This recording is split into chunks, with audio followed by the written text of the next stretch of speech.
Peace Corps story and beyond that was really a bitter, hard love. And that first tea in the Sahara did indeed change everything. I've had enough therapy now to know that I'm completely fine in blaming all of this on my father and President Kennedy. They're both implicated in this photo. My father is one of the cadets at VMI, passing in review in front of a very young new president who's just given his evocative call to service. My father answered that call. Here he is in a very tough Good Friday morning in Vietnam, leading his company into battle in a running series of battles along the DMV fighting the North Vietnamese. Glad to say he made it back, and I'm here. And I also answered President Kennedy's call to service and followed my father's example. Given that you're the son of a Marine, that's a pretty high bar to live up to. So I put myself out, and when I was 18, got up to Timbuktu and got out there into the desert and took that first tea in the Sahara. And that's when I decided I wanted to be a Peace Corps volunteer. And, you know, they say they brew that tea several times, and each time you brew the tea, it's a little bit different. So they say the first one is bitter, like death. And I have to say the first part of my Peace Corps experience had a lot of bitterness and a little more death than I had expected.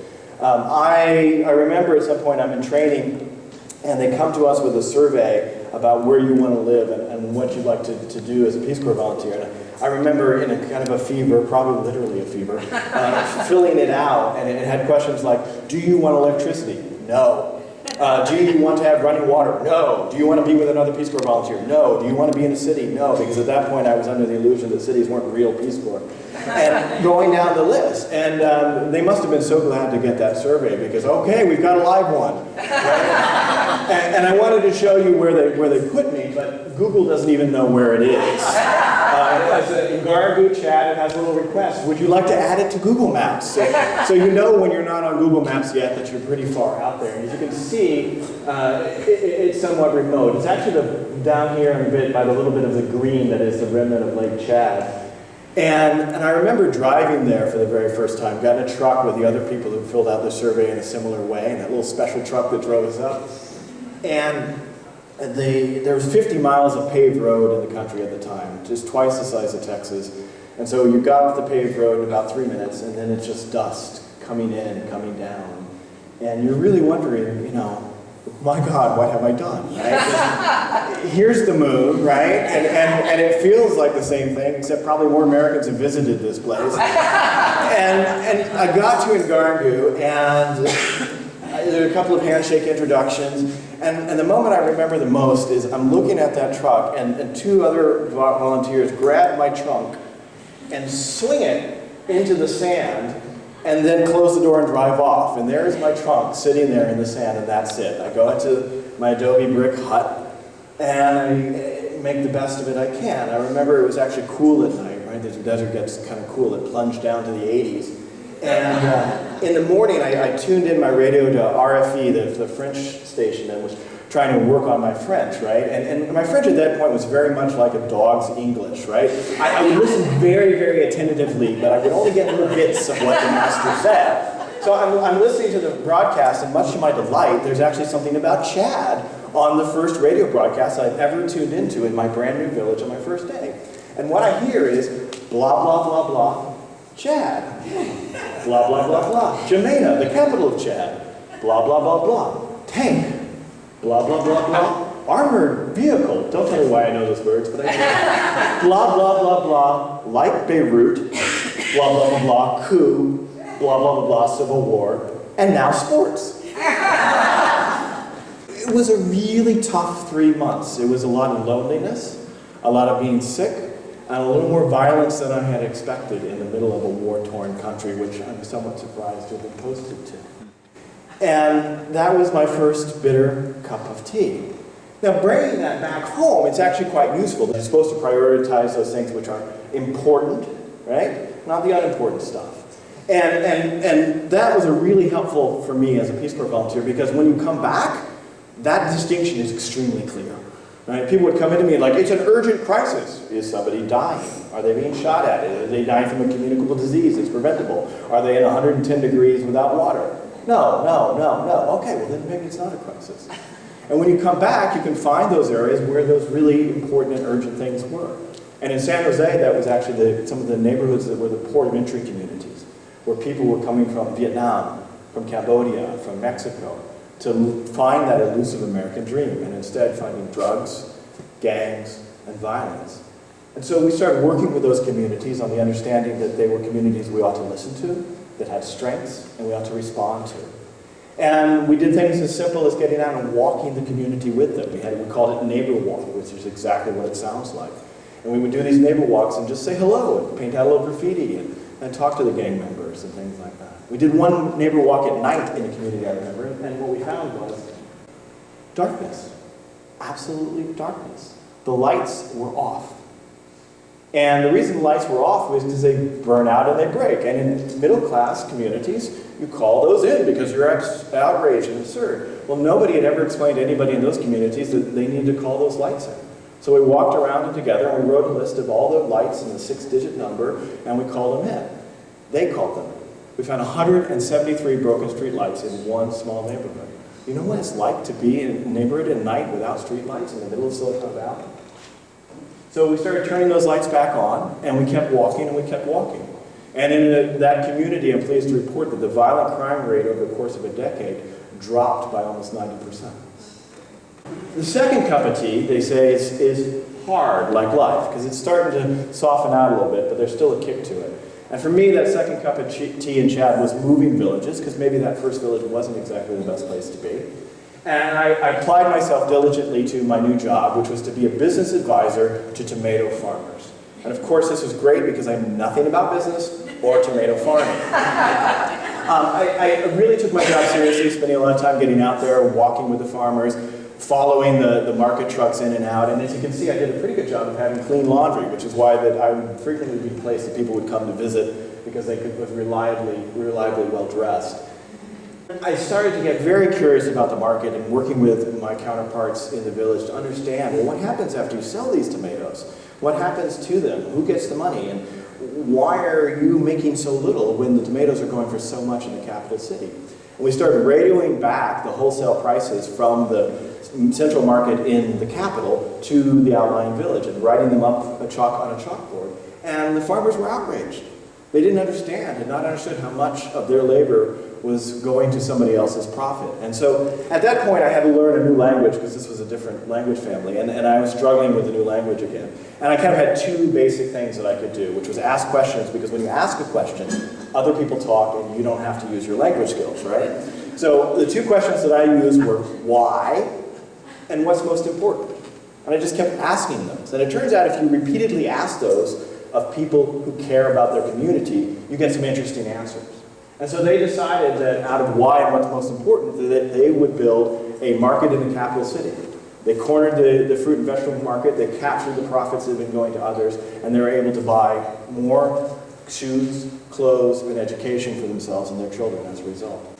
Came back to San Jose and I applied the same questions. Why and what's most important? We worked with 19 different neighborhoods, 250,000 people, 4,000 neighborhood leaders, and we had three guiding principles. One, listen to people. They know their neighborhoods better than you do, even if you know them very well.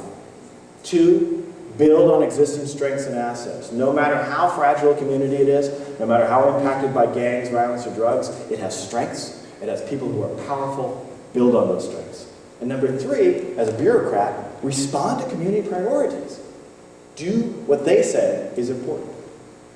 And we did that. We invested $140 million in redevelopment funds directly into 190 neighborhood priorities. I was directly responsible for that. I had 50 people who worked directly for me, a larger team of 450. And I'm pleased to say that over the course of a decade, we were able to leverage an additional $2 billion of private and public investment into those neighborhoods and completed 170 out of the 190 priorities which they themselves have identified as most important.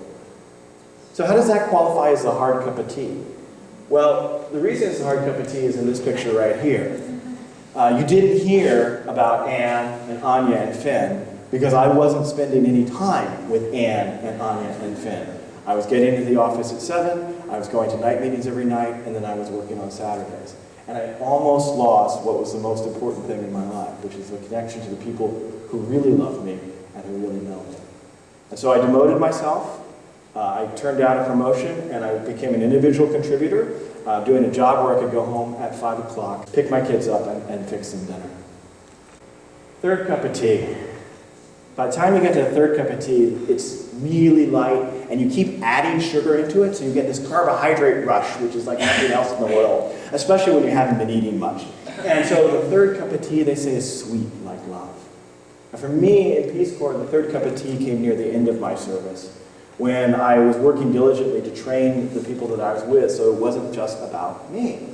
And my absolute best Peace Corps day came when I came back, and I was actually training the volunteers. We were coming back to my village on a village visit, and unannounced, I walked by, and there's Algoni Isa, who was a political prisoner and survived torture, who I had taught how to do accounting in a spontaneous class, teaching other people how to do accounting so they could keep track of their finances as a co-op and manage their money in a safe and effective way. And it's like, oh. I took the picture. I very rarely took pictures. I knew that was a moment I wanted to remember.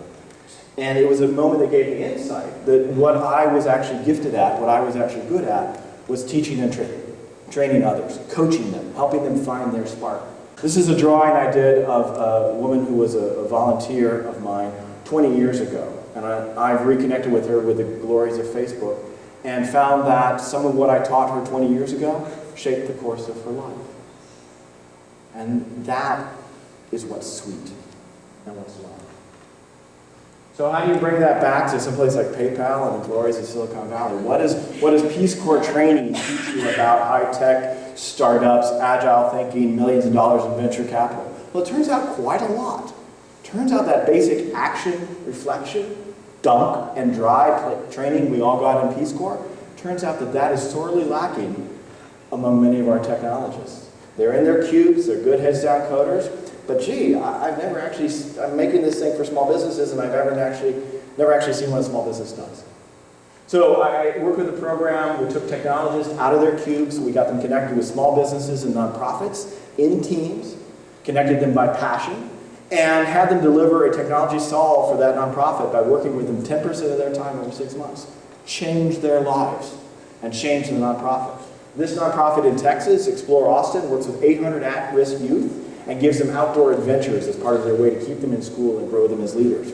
They had a paper process for scheduling with 80 trip leaders all the trips for the year. It took them a month and a half of paperwork to schedule these trips, and once scheduled could never be changed. We were able to give them an online system. They did exactly the same process in one afternoon. And now if you want to change it, it changes automatically and even knows whether the canoes are available to be checked out. So I have 20 of some of our smartest technologists in 7 time zones across the globe, and we're creating a Jedi network of technologists who can be in touch with each other anywhere, anytime, 24/7, who care not only about technology, but about changing the world. And I'm training them just like they are Peace Corps volunteers, only they don't know that. And as a result, we're now working in India. We're looking at the possibility of affecting a market of 1.27 billion people with almost 900 million mobile phones. And what if those mobile phones could be a safe, secure way to save money, a non-rip-off way to borrow money, to invest in their businesses, to invest in education, invest in each other? Who could do that at scale? Who could do that globally? Well, there's a company called PayPal. And my challenge back to my company is that we can be the company that takes a knowledge of Peace Corps and the ideas of Peace Corps and does it at scale with technology, with a heart.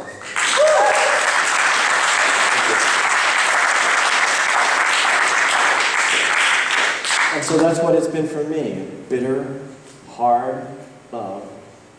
And that first tea in the Sahara changed everything. Thank you.